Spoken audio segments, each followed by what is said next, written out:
Halo teman-teman, berjumpa lagi dengan saya, Brother Phil. Kali ini kita akan membahas kisah Isra Mi'raj Muhammad. Yang mana sebelum Muhammad melakukan perjalanan ke langit ketujuh, ada satu kejadian yang menjadi tanda tanya besar bagi yang menggunakan akal. Mari kita dengarkan penjelasan Abdul Somad berikut.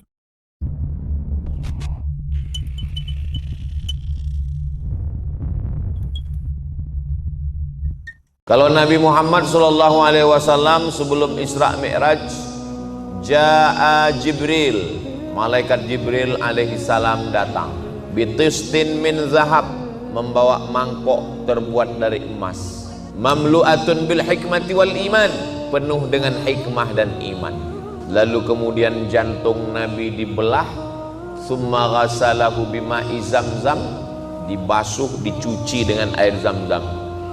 Lalu setelah itu summa afraghahu, diisi dengan hikmah dan iman, summa atbaqahu, lalu dirapatkan kembali. Kita barusan dengar bagaimana Abdul Somad menceritakan kejadian bagaimana Muhammad dibelah dadanya dan jantungnya dicuci, dan dada yang dibelah tadi diisi iman dan hikmat.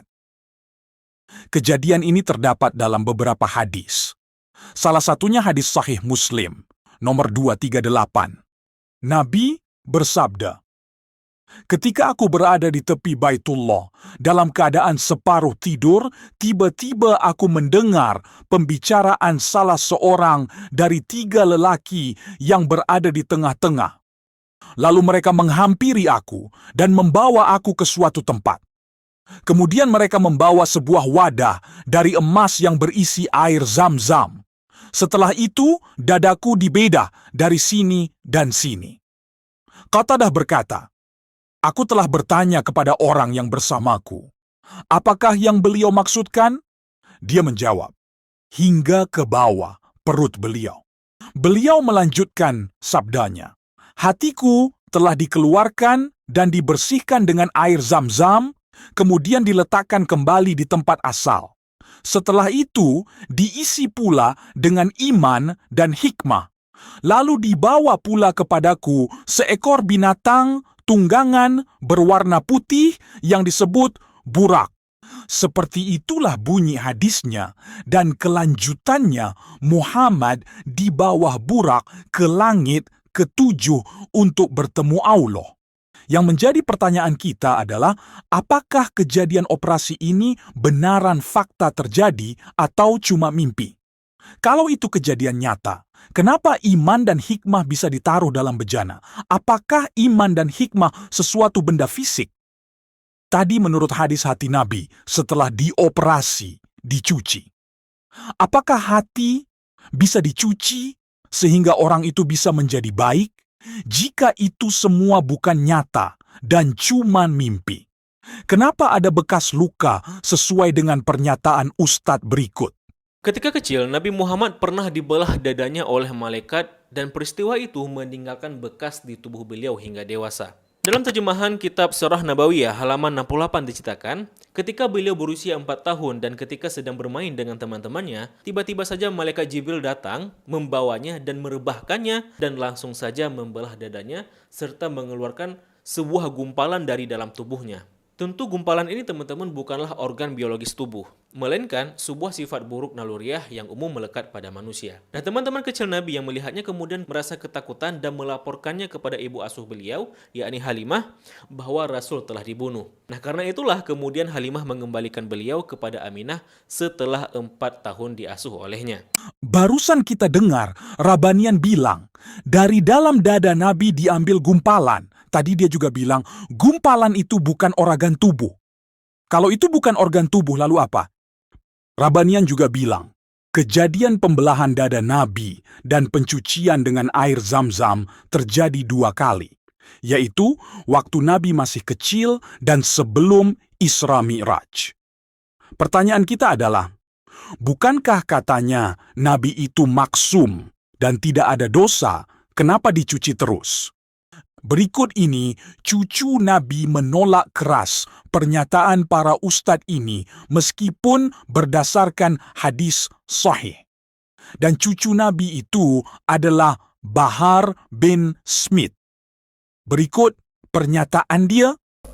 Kalian pasti sering dengar ada dai penceramah ngomong begini, Jibril turun membawa cawan terbuat dari emas, di dalamnya berisi air dari sorga, dibelah dada Nabi Muhammad, diambil hatinya, dibersihkan dari kotoran-kotoran, disucikan. Saya tanya, jawab semua yang keras, pernah atau tidak dengar penceramah ngomong seperti itu?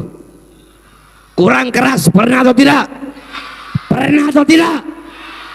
Kalau ada ustadz atau kiai atau habib atau dai atau penceramah atau guru siapapun ngomong seperti itu ustadz, itu kiai, itu habib, itu ulama, goblok.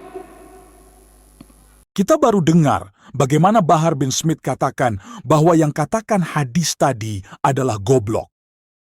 Apa alasan Bahar menolak hadis tersebut? Berikut alasan dia. Saudara-saudara, kewajiban dai itu, kewajiban penceramah memberikan pemahaman, memberikan penjelasan kepada umat, kepada pendengar sesuai dengan akal mereka untuk menerima penjelasan dan penyampaian tersebut.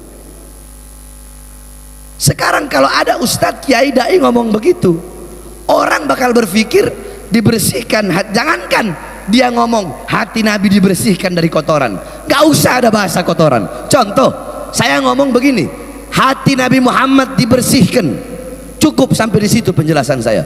Hati Nabi dibersihkan, udah cukup sampai di situ. Pemikiran kalian apa? Sesuatu yang dibersihkan berarti sebelumnya apa? Sebelumnya apa? Sesat akhirnya, tidak benar otaknya akhirnya. Apalagi ngomong dibersihkan dari kotoran. Saudara-saudara, kalian buka kitab Asy-Syifa karangan Imam Qadhi Iyad, darah Nabi, nggak usah ngomong hati Nabi, kejauhan, darahnya Nabi suci, air kencingnya Nabi suci, kotorannya Nabi suci, nanahnya Nabi suci, apalagi hati baginda Nabi besar Muhammad. Jadi menurut Bahar, jika hati Nabi dicuci, artinya sebelum ia kotor, dan hal itu tidak diterimanya karena menurut dia Nabi itu suci, bahkan kotorannya suci. Tapi yang menjadi masalah, bagaimana mungkin dia menolak sebagian hadis itu, sementara kelanjutan hadis itu bicara soal Isra Mi'raj yang baru saja dirayakan umat Islam.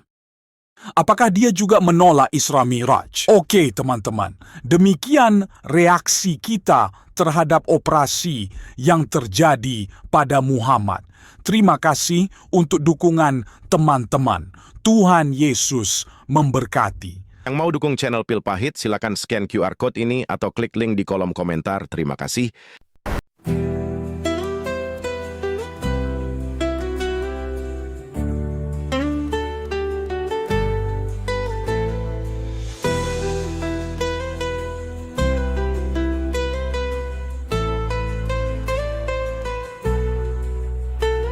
Kasihani aku Tuhan menurut kasih setiamu, bergumul aku dengan dosa, hapus pelanggaranku menurut rahmatmu.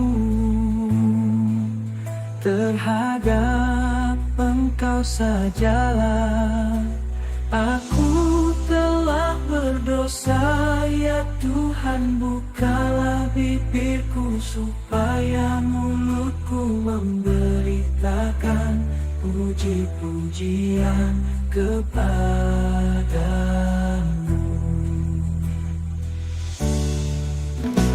Kasihani aku Tuhan, janganlah buang aku dari hadapanmu, dan jangan ambil rohmu daripadaku, hapuskan segala salahku. Aku telah berdosa, ya Tuhan bukalah bibirku